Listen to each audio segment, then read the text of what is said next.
Hi all. നാളത്തേക്കുള്ള നിഫ്റ്റിയുടെ important ആയിട്ടുള്ള ലെവൽസും trade സെറ്റപ്പുമാണ് നമ്മൾ ഈ വീഡിയോയിൽ ഡിസ്കസ് ചെയ്യാനായിട്ട് പോകുന്നത്. ഇത് പ്യൂർലി എഡ്യൂക്കേഷൻ പർപ്പസ് ആണ്. ഇപ്പം ഞാനിപ്പോൾ ഉള്ളത് നിഫ്റ്റിയുടെ ഒരു 5 മിനിറ്റ് ടൈം ഫ്രെയിം ചാർട്ടിലാണ്, അതായത് സ്പോട്ടിന്റെ ചാർട്ടിലാണ്, നിഫ്റ്റിയുടെ സ്പോട്ട് ചാർട്ടിലാണ്. അപ്പം ഇന്ന് കഴിഞ്ഞ ദിവസം ഒരു വലിയൊരു ഫാളിന് ശേഷം ചെറിയൊരു റിക്കവറി മാർക്കിൽ നടക്കുന്നുണ്ട്. ഓക്കെ, അപ്പൊ നാളത്തേക്ക് ഞാൻ ഒരു റെസിസ്റ്റൻസ് ആയിട്ട് ഞാൻ ഈ ഒരു ഏരിയ മാർക്ക് ചെയ്തിട്ടുണ്ട്. 25,120 മുതൽ ഒരു 25,220 വരെയുള്ള ഒരു ഏരിയ എന്ന് പറയുന്നത് ഒരു നോട്ട് ട്രേഡിംഗ് സോൺ ആണ്. വളരെ ഇമ്പോർട്ടന്റ് ആയിട്ടുള്ള ഒരു ഏരിയ ആണ്. കാരണം ബൈ സൈഡിലേക്ക് ഞാൻ ഈ ഒരു ഏരിയയുടെ മുകളിൽ മാത്രമേ ഒരു എൻട്രി പ്ലാൻ ചെയ്തുള്ളൂ. 25,220യുടെ മുകളിലായിട്ട്. അപ്പൊ നിങ്ങൾ ഈ ഒരു ലെവൽ മാർക്ക് ചെയ്യുന്ന സമയത്ത് ഫ്യൂച്ചറിന്റെ ചാർട്ടും വളരെ ഇമ്പോർട്ടന്റ് ആണ്. കാരണം ഫ്യൂച്ചർ ചാർട്ടിലെ ഈ ഒരു ഏരിയ, അതായത് 320 വരെയുള്ള ഏരിയ വളരെ ഇമ്പോർട്ടന്റ് ആണ്. കാരണം കഴിഞ്ഞ ദിവസം 1-2 കഴിഞ്ഞ ദിവസം സൺഡേ മാർക്കറ്റിലെ ഒരു ഹ്യൂജ് സെല്ലിംഗ് നടന്ന ഒരു ഏരിയ ആണ്. ഓക്കെ, അപ്പം ഒരു അപ്സൈഡിലേക്ക് എൻട്രി പ്ലാൻ ചെയ്യുന്ന സമയത്ത് ഇവിടെ ഒരു സിംഗിൾ പ്രിന്റ് ക്രിയേറ്റ് ചെയ്തിട്ടുണ്ട്. ഒരു പീരീഡിൽ ഒരു സിംഗിൾ പ്രിന്റ് ക്രിയേറ്റ് ചെയ്തിട്ടുണ്ട്. അപ്പം ഫ്യൂച്ചറിന്റെ ലെവല് ഈ ഒരു ലെവലിന്റെ മുകളിൽ 25,325ന്റെ മുകളിലായിട്ട് ബ്രേക്ക് ചെയ്ത് പോയെങ്കിൽ മാത്രമേ ഒരു അപ്സൈഡിലേക്ക് ഒരു എൻട്രി ഞാൻ പ്ലാൻ ചെയ്യുള്ളൂ. നിങ്ങൾ സ്പോട്ട് ചാർട്ടിൽ ഈ ഒരു ലെവൽ മാർക്ക് ചെയ്യുക. അപ്പം അതിനോടൊപ്പം നിങ്ങൾ ഈ ഫ്യൂച്ചറിന്റെ ഈ ഒരു ചാർട്ട് നിങ്ങൾ മാർക്ക് ചെയ്യണം. കാരണം ഈ ഒരു ഏരിയ എന്ന് പറയുന്നത് വളരെ ഇമ്പോർട്ടന്റ് ആണ്.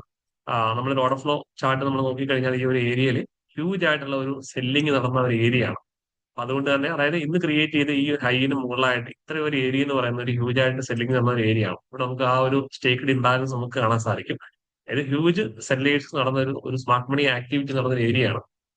അപ്പൊ അതുകൊണ്ട് തന്നെ മാർക്കറ്റ് ഈ ഒരു ഏരിയയിൽ നിന്ന് റിജക്ട് ചെയ്യാനുള്ള ചാൻസ് ഉണ്ട്. അപ്പൊ നാളത്തെ മാർക്കറ്റ് ഈ ഒരു ഏരിയ വളരെ ഇമ്പോർട്ടന്റ് ആണ്. അപ്പൊ ഞാൻ ഈ സ്പോട്ട് ചാർട്ടില് നമുക്ക് നാളെ ഒരു ചെറിയൊരു ഗ്യാപ്പ് അപ്പ് ഓപ്പണിംഗ് ഒക്കെ ആണെന്നുണ്ടെങ്കിൽ മാർക്കറ്റ് ഈ ഒരു ഏരിയയിൽ നിന്ന് മാർക്കറ്റ് ഒരു റിവേഴ്സ് വരുവാണെന്നുണ്ടെങ്കിൽ, റിജക്ഷൻ വന്ന് മാർക്കറ്റ് താഴേക്ക് വരുവാണെങ്കിൽ ഞാൻ ഡൗൺ സൈഡിലേക്ക് ഒരു എൻട്രി പ്ലാൻ ചെയ്യും.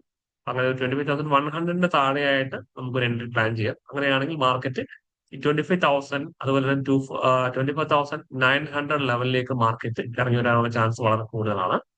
അപ്പം ഈ ഒരു ചെറിയൊരു ഗ്യാപ്പ് അപ്പ് ഓപ്പണിംഗ്, അല്ലെങ്കിൽ മാർക്കറ്റ് ഇവിടെ ഓപ്പൺ ചെയ്തിട്ട് മാർക്കറ്റ് ഒന്ന് മുകളിലോട്ട് പോയിട്ട് ഇവിടുന്ന് റിജക്ട് ചെയ്ത് മാർക്കറ്റ് താഴേക്ക് വന്നു കഴിഞ്ഞാൽ നമുക്ക് ഫുഡ് സൈഡിലേക്ക് ഒരു എൻട്രി പ്ലാൻ ചെയ്യാം. അപ്പൊ അങ്ങനെയാണെങ്കിൽ നമുക്ക് ടാർഗറ്റ് ആയിട്ട് നമുക്ക് 24,900 ലെവല് നമുക്ക് എക്സ്പെക്ട് ചെയ്യാം. അപ്പൊ അതുപോലെ തന്നെ 25,000ൽ പ്രോഫിറ്റ് ബുക്ക് ചെയ്യേണ്ടവർക്ക് ബുക്ക് ചെയ്യാം. അതൊരു സൈക്കോളജിക്കൽ സപ്പോർട്ടായിട്ട് മാർക്കറ്റിൽ ആക്ട് ചെയ്യും. അതേപോലെ തന്നെ നെക്സ്റ്റ് ഒരു ഡൗൺ മൂവ് എക്സ്പെക്ട് ചെയ്യുന്നത് ഇതിന്റെ താഴെയാണ്. 24,850യുടെ താഴെയായിട്ട് അഗെയിൻ ഒരു എൻട്രി ഓപ്പർച്യൂണിറ്റി മാർക്കറ്റിലുണ്ട്. അപ്പൊ അങ്ങനെയാണെങ്കിൽ മാർക്കറ്റ് ഈ 24,730 ആ ഒരു ഏരിയയിലേക്ക് മാർക്കറ്റ് വരാനുള്ള ചാൻസ് വളരെ കൂടുതലാണ്. അപ്പൊ അതുപോലെ തന്നെ ഈ ഒരു ഏരിയ വളരെ ഇമ്പോർട്ടന്റ് ആണ്. ഒരു നോട്ട് ട്രേഡിംഗ് സോൺ ആയിട്ടാണ് ഞാൻ കൺസിഡർ ചെയ്യുന്നത്.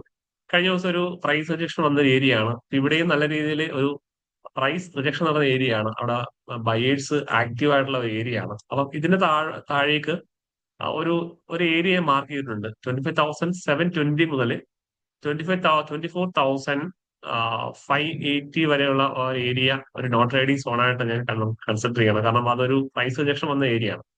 അപ്പം ഇതിന്റെ താഴേക്ക് മാത്രമേ ഒരു ഡൗൺ സൈഡ് നെക്സ്റ്റ് ഒരു ഫാള് അല്ലെങ്കിൽ ഒരു എൻട്രി പ്ലാൻ ചെയ്യുന്നുള്ളൂ. അതായത് 24,500ന്റെ താഴെ മാത്രമേ നെക്സ്റ്റ് ഒരു ഫർദർ ഫാള് അല്ലെങ്കിൽ അവിടെ ഒരു എൻട്രി നമുക്ക് പ്ലാൻ ചെയ്യാനായിട്ട് പറ്റുള്ളൂ. ഇതിന്റെ താഴേക്ക് മാർക്കറ്റ് വന്നു കഴിഞ്ഞാൽ അല്ലെങ്കിൽ 24,400 ലെവലിലേക്ക് മാർക്കറ്റ് വരാനുള്ള ഒരു പോസിബിലിറ്റി വളരെ കൂടുതലാണ്. ഓക്കെ, അപ്പം നിങ്ങൾ അപ് സൈഡിലേക്ക് മാർക്ക് ചെയ്യേണ്ട ലെവൽ എന്ന് പറയുന്നത് ഈ ഒരു ഏരിയ ആണ്.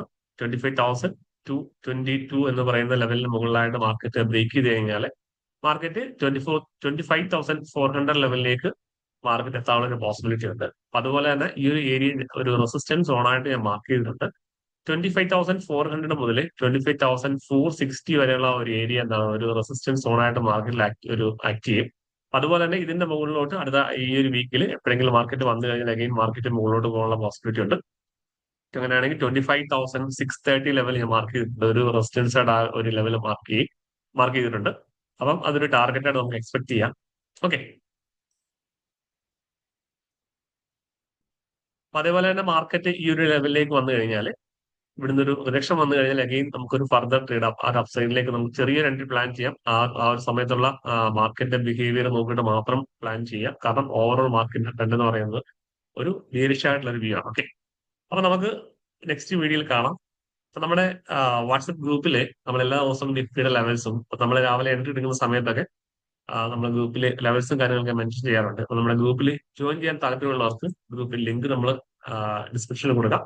താല്പര്യമുള്ളവർക്ക് ആ ഒരു ഗ്രൂപ്പിൽ ജോയിൻ ചെയ്യാവുന്നതാണ്. Okay, thank you.